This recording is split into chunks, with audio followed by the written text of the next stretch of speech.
Kessler, and this is joint work with Ed for the Fleet. So this is the last talk, I think, of this workshop, and you may have hoped that this is going to be a workshop on generic programming without a new generic programming library for Haskell being proposed. I must disappoint you. So this is a new approach to data type generic programming in Haskell. It's actually not very deeply new. It's more like Haskell probably deserves the credit for having the idea. I've been working on generic programming for many, many years. I've been blinded. I remember when I started in Utrecht many, many years ago, and in the very first year we had discussions with Johan Juring back then and with Dave Clark and some other people that actually we would like to have a representation of data types using n-array sums and of n-array products. And back then, that was before even GADTs were introduced, and Haskell we said, oh, this is going to be too hard. And somehow I never really got back to this. So Haskell said, well, actually we can do this, and we can do this rather easily. And I said yes. And so this is what came out of it. So notable features of this library are that we believe that we have a more faithful representation of Haskell data types as n-array sums of n-array products, whereas most generic programming libraries that are currently around that are using sums of products at all are using binary sums and binary products. And that gives you a rather high-level structure of n-array sums and n-array products, and you can define all sorts of high-level combinators on them. And I would like to argue in this talk that this leads to more concise and more reusable and somehow more higher level looking generic function definitions.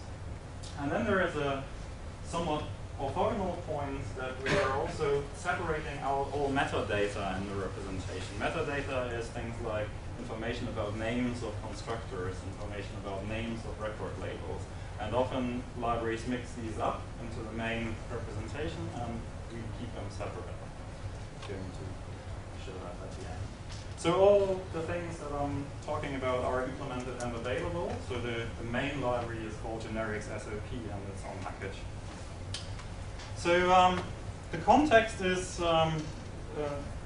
this is in the same line as libraries such as Scrub Your Boilerplate, or the built-in GHC generics, or instant generics, or regular. We want to write functions over type A, and that A isn't necessarily known, or it can be many, many different types, and we would like to get those functions more or less for free, like derive the functions for us. And the idea is, well, if we can convert between an A and an isomorphic representation type rep A both ways, and all these rep types share a common structure, then we can write our generic functions over those rep types. And well, then by using these translations between A and rep A, we can get them back to work over all sorts of A's as well. Now, before I give more detailed explanations of how we're going to do this, let's just look at an example. And so my hello world example in this talk is going to be generating the default value of the data type. So we have a class, Haskell type class def, which has one method that's also called def, and it's just supposed to produce some example value of a given type. This is the definition in generic SOP of that generic function. And the first two lines are the type signature. So for the time being, just look at the implementation. And in order to understand it, it's good to have an example data type around. So let's consider what would happen for this data type of a kind of abstract syntax of an expression language, a very simple expression language. The idea is that we are, this 2 in the end, this is going to convert the generically represented value that we are constructing back into the original form. So that's just the final conversion. This that thing here is essentially saying we want to produce something of the first constructor. So we're going to build an lint in the case of an expression. Then the rest is this C pure expression, and that is going to essentially build something which, depending on the constructor, looks at the product structure of the constructor, namely all the fields that the constructor has, and puts a def call into every position. So here we are in the first constructor, so there's only one component, so we're going to get one def call. So we're going to produce a value that looks morally more or less like this. Set with some kind of list which contains a call to def again, a recursive call to def again. And then if we apply 2 to it, and if we assume that def on integers, which is a base type, is going to produce 0, we are getting lint of 0 out of this case. Yeah? So that's the idea. If we briefly look at the type, I'm going to go into more detail there in a minute. It's going to produce an A, right? And then there are a couple of different constraints on it. The first one is essentially saying generic A says this is going to be a type, or has to be a type that is representable in our setting. So that is the most interesting constraint. And the other ones are going to be more or less satisfied automatically in most cases. But I'm going to come back to them as well. Let's first look at the actual generic implementation. And finally, if we have defined a generic implementation like this one, then we can use it to give an instance for our def class for the expression type and for any other type that we like. Right? If we manage to make expression an instance of the generic class, we can just write down this. And if we manage to make any other data type an instance of the generic class, we can also write it down an instance of this. So this is where we come to the sum of products representation. So expression, like any Haskell data type or like any algebraic data type, is a sum of products, and the sum structure is the choice between the different constructors. And depending on the choice you're making, you have a sequence of constructor arguments, and that forms a product. So if you look at 2 example values, the first one would be ln of 0 again, and the second one is slightly more interesting. Then if we want to represent them generically, we can imagine that we would like to do it somehow like this, where we say, we basically abstract from the names of the constructors, and we just number the constructors like C0, C1, C2, and then we group all the arguments in a kind of heterogeneous list. So the first one would be represented like this, and the second one like that. Now this isn't quite the Haskell syntax we can get. What we actually will write is this, but it corresponds very closely to it. So the heterogeneous lists are not using the nice built-in Haskell list syntax, unfortunately. Side remark, I mean, there's this overloaded lists or something like that extension now, but unfortunately, even with that, you can't make it work. The Z, or the successor after successor of that, is just an encoding of 0 or 2. And then the colon star is like a cons, and the nil is like a nil. And then there are these I's around it. I'm going to mention that on the next slide, or on one slide after. But that's essentially what we're doing. Then the generic class just looks like this. Again, ignore this same constraint for the time being. There is, for every type A that is representable, we have a code, and the code is going to be a type level list of lists. So this is where we start using recent features of, or relatively recent features of GHC, where you can promote data types to the kind level. So this is a kind that says list of star. So that means the types of that kind are lists of types. And then we need to be able to convert between a type A and its representation and back. And these two are supposed to be mutual inverses.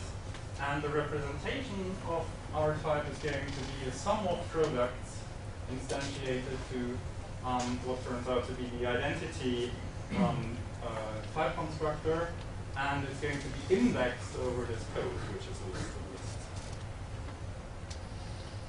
So the idea is, again, if we go back to our expressions, that if you map using from a concrete value like element of 0, you get this kind of representation that we have seen before. And if you go and apply 2 to this one, you will get the element 0. Okay. Now, let's look at the codes. So for every type, we need to come up with a list of types that is its code. Well, that is very simple. We just take all the components of all the constructors and put them into a list of lists. So we have an outer list that has as many elements as we have constructors. And we have an inner list which just for each constructor lists all the types of that constructor. And then the interpretation of these codes is that we are going to interpret the outer list as an n-array sum, and we're going to interpret the inner list as an n-array product. Now, how are we doing this interpretation in Haskell? By using GADTs. So if we again look at our 2 example values that I've given before, first I'm going to talk about this product structure, this inner thing.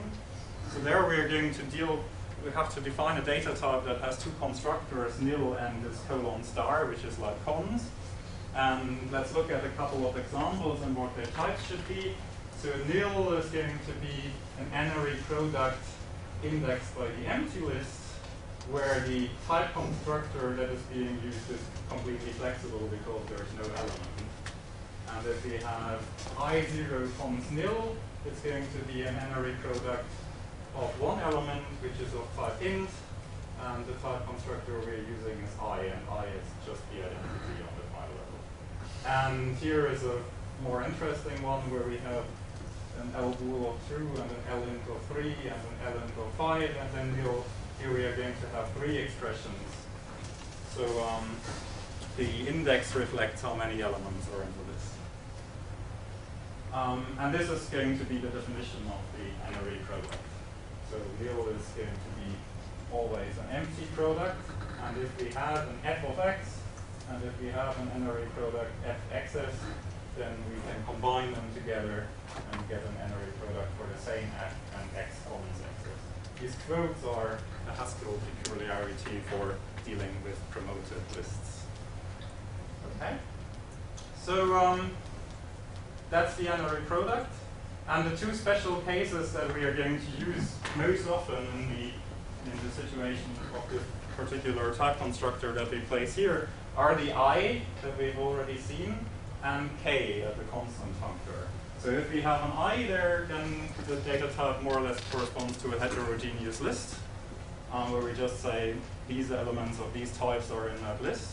And if we have a k, then it's actually a homogeneous list. So if we have a constant functor, then this one will always map to an A regardless of what the index B actually is. So we can actually have a homogeneous list, but it will still have a statically known length because the index of the n-array product is a list and it's statically known. Now the sum structure is, we have 2 constructors, this z and this successor, and it looks like this. So the idea is that 0 is a constructor that injects some f of x into an n-array sum of at least 1 element, and successor after 0 is going to be a constructor that injects something into the second position of an n-array sum of at least 2 elements, and so on and so forth. And if you try to come up with the right types of the constructors from this, you'll get this definition of the n-array sum. And so where for the n-array product, we're usually using it with I or k. The n-array sum is usually used with an n-array product inside, right? Because we have sums of products. So if you have a value like this, that looks simple like that, then it's actually an n-array sum of an inner n-array product of, in this case, a list of lists which has at least one element, of which the first one is a list with exactly one. And sum of product is just a type synonym now for such an NS of an NP. Okay, so now we're getting there. Let's actually just go here, and now we are able to give the full definition of the generic instance for expression. So the code is this, and then from is just mapping constructor to, like, the first one to a Z, the second one to an S of Z, and so on. And then every argument is just wrapped into such a product structure, and the to function is back. So this is so if you like boilerplate code you have to write in order to instantiate your data type for use with generic SOP. But of course we don't want that, so you either use template Haskell to derive this one for you, or even better, you use earlier work that Pedro and I did on generic programming. So you derive the built-in GHC generics representation and translate everything behind the scenes, like one representation into the other, and that works as well. So you don't have to write this one. So I should briefly mention why we're using this one and not the other. And as an argument, I mean, I know this is a bit unfair, but let's just look at the representation that GHC generics use instead. And this is an easy target, and I'm using it because it is an easy target, and I'm even partially to blame for this one. So, I don't have to have a bad conscience arguing against it. So this is very noisy, right? And it's basically the same structure. We have our expression data type. It has three constructors, 1, 2, 3. And so you see that there is a binary sum here, and there's a binary product there. So first of all, everything is cluttered up with metadata. Secondly, the structure is using binary sums and binary products. But the main problem isn't even visible here, is that the universe gives you too much flexibility. So you have binary sums and binary products, but you can combine them in arbitrary ways. And you're not actually limited to constructing sums of products. You can also have products of sums or sums of products of sums. And that's no doubt a very interesting universe with very interesting properties, but it doesn't directly correspond to the Haskell data types. So there, if you start writing functions that, for instance, do something uniform with every constructor, you end up making lots of implicit assumptions about, oh yeah, to the left of the sum there is probably going to be exactly one constructor, or something like that. Or I'm going to assume that there is only a product structure underneath here and no other sum constructors.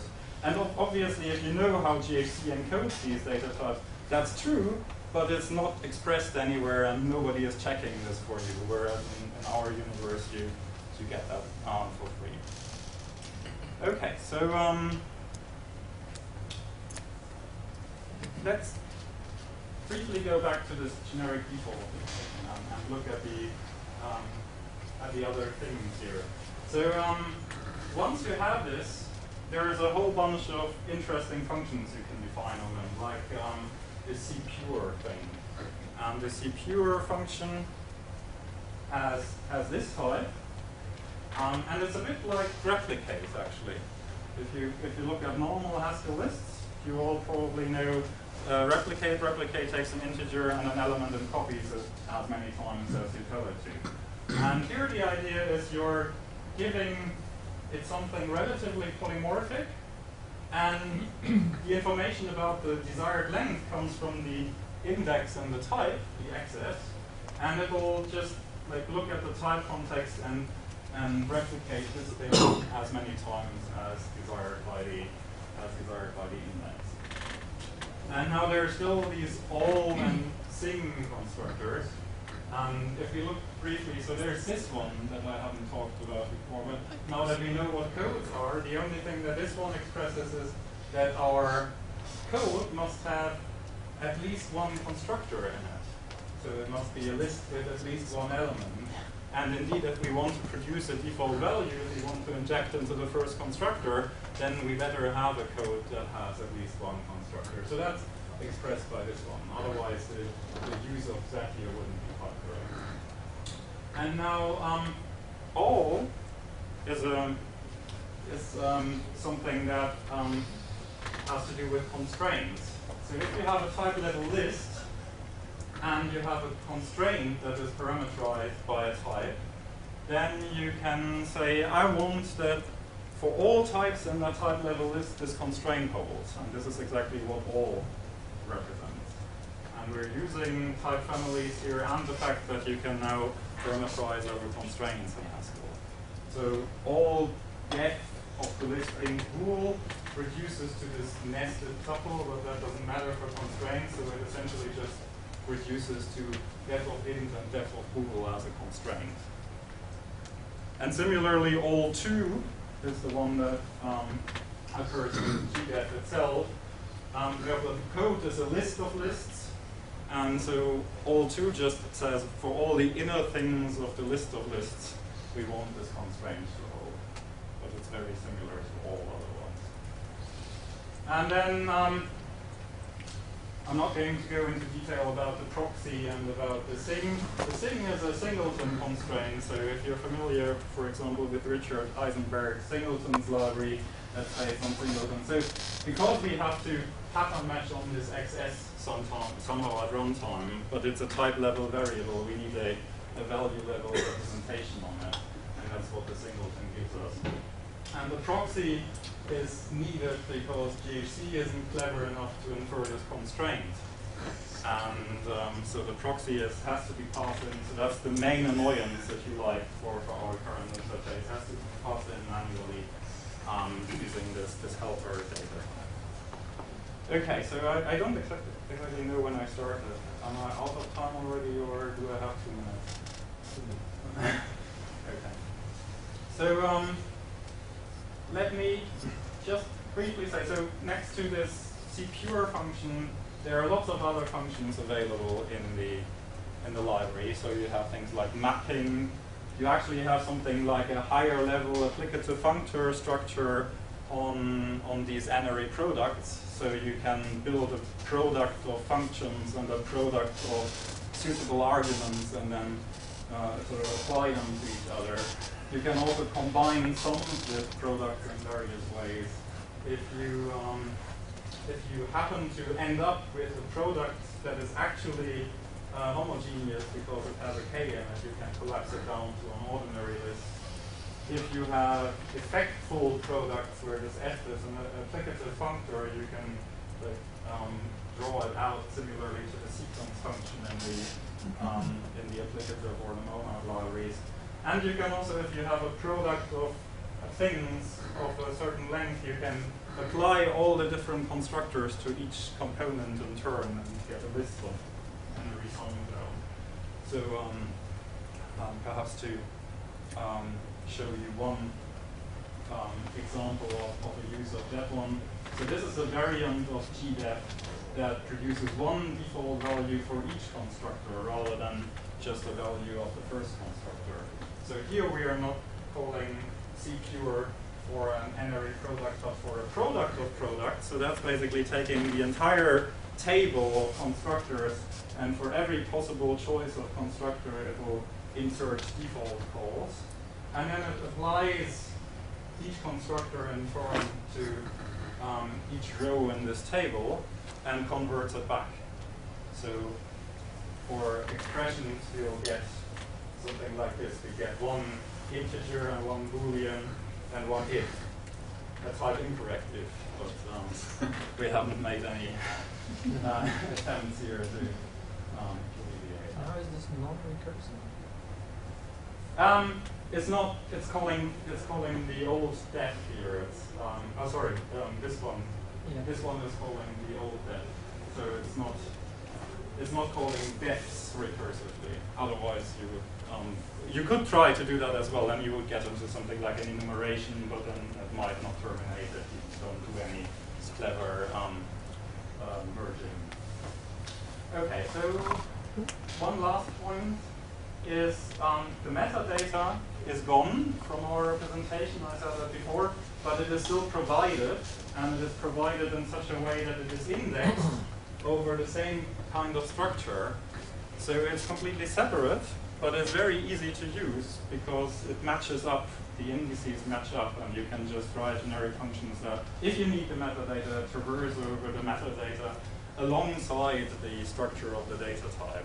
So there is no real overhead. So you have the metadata available when you need it, but you don't need to deal with it otherwise. And I think this is an interesting approach in its own because it also suggests that you can configure generic functions by providing user-defined metadata-like structures. Sometimes the data type itself doesn't quite contain enough information for generic functions. You would like something extra.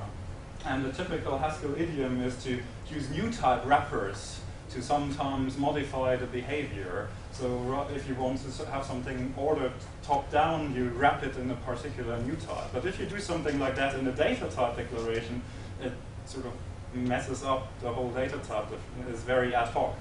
But if you provide this kind of information in separate metadata, it's rather nice. And if I have two data types with the exact same structure, but just different names?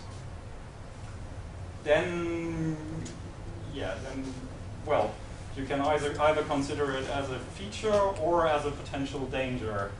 I mean, if they have exactly the same structure, then their metadata is structure compatible, which you can see as a feature because you might actually want to establish some relation between them if they are structure compatible.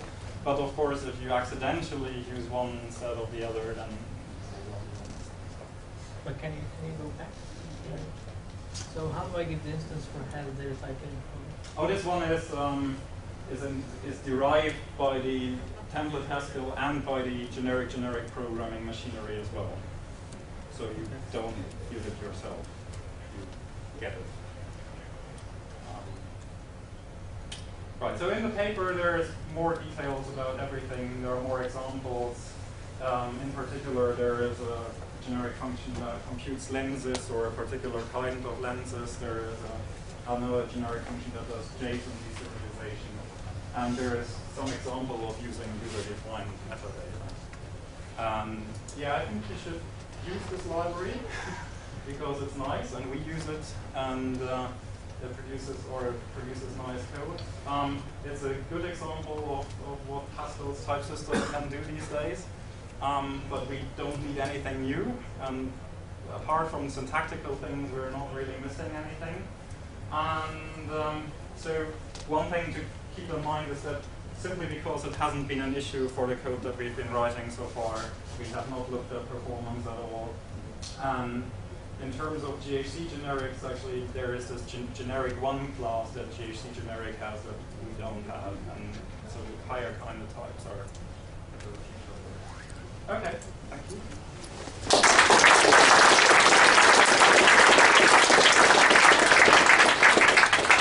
So thanks. This is really nice work. As you mentioned, we were talking about this maybe 15 years ago or something like that, and then it never sort of occurred. It's really nice to see it here.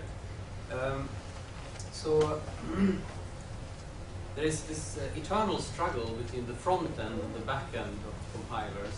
And so the front end adds some new feature, and then people jump in and use it, and the back end has to handle this code in some way. And of course, you said now that you haven't looked at the performance, but you looked at all what kind of code it generates. I mean, because I don't get the feeling for all, for example, the all C thing. What has happened?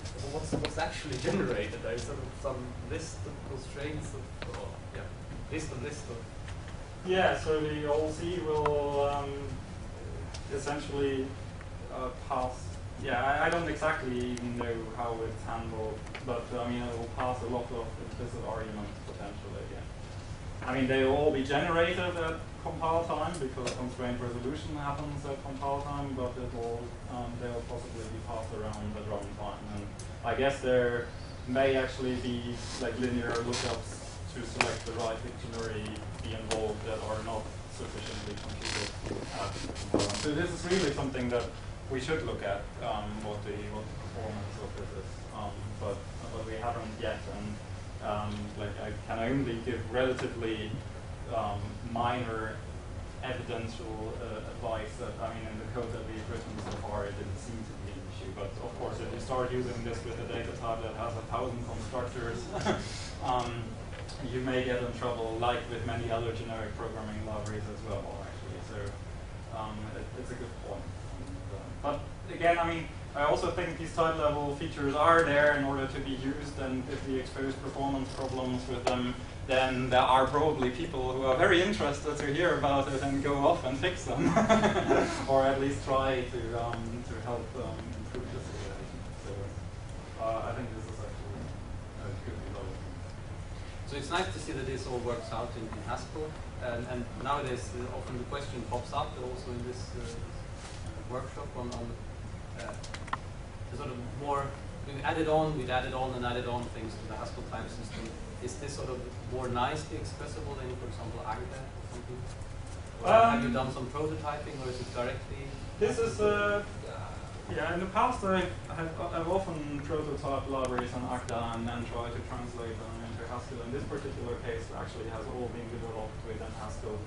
But I don't have any doubts that it can, in principle, be expressed more nicely in Agda. It just is derived from a very real-world problem, and we actually have been working on a project, and we needed, in particular, this lens computation function and a different JSON serialization function that is already provided from that is already provided in the ASON library, and we were very unhappy with the code that we needed to write using PHP generics, and we thought that even like rewriting it using another existing generic programming library would probably not make it much nicer. So this has been very much driven by need or perceived need. Yeah. So there has also already been a number of questions, but are there any more? Yes. So you have an NRE constructed, NRE subject, NRE product, but the way you encode them have some kind of left biased structure. So don't you get kind of similar problems you used to have with, say, the binary, some binary product back on that level? Right. I mean, if you look at it from an efficiency perspective, yes, it's not ideal that it's all linear in structure, and you may actually want to go to an encoding of NRE products and NRE sums that has a more evenly binary division. But back in the past, when we have been discussing this balance view via the list-like or via the left-directed or the right-directed view, there have also been semantic reasons in the sense that, for instance, if you define a naive binary encoder with a balanced encoding, you'll get a more efficient binary encoding than with a right deep one. This is, in a way, not an issue if you have the structure you have available here, because you basically have a very easy way to operate on all constructors at once, and these kinds of analyses are all very easy to do now, and you can basically translate between them yourselves. But you're right, this encoding forces you to operate on everything linearly, and that will not be ideal for very, very large data.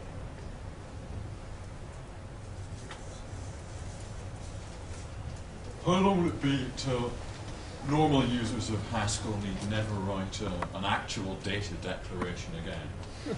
Just something that looks like a data declaration, but lives between quasi-quotes. And what we actually get is the sum of products representation and a bunch of pattern synonyms. Right. Why are you bothering with from and to? Yeah, no. I want to get there, but pattern synonyms in particular, while being a very nice idea, my experience with them in practice so far has been one of utter disappointment. Because every single thing that I wanted to do with pattern synonyms resulted in an internal compiler error. Your mind is evil.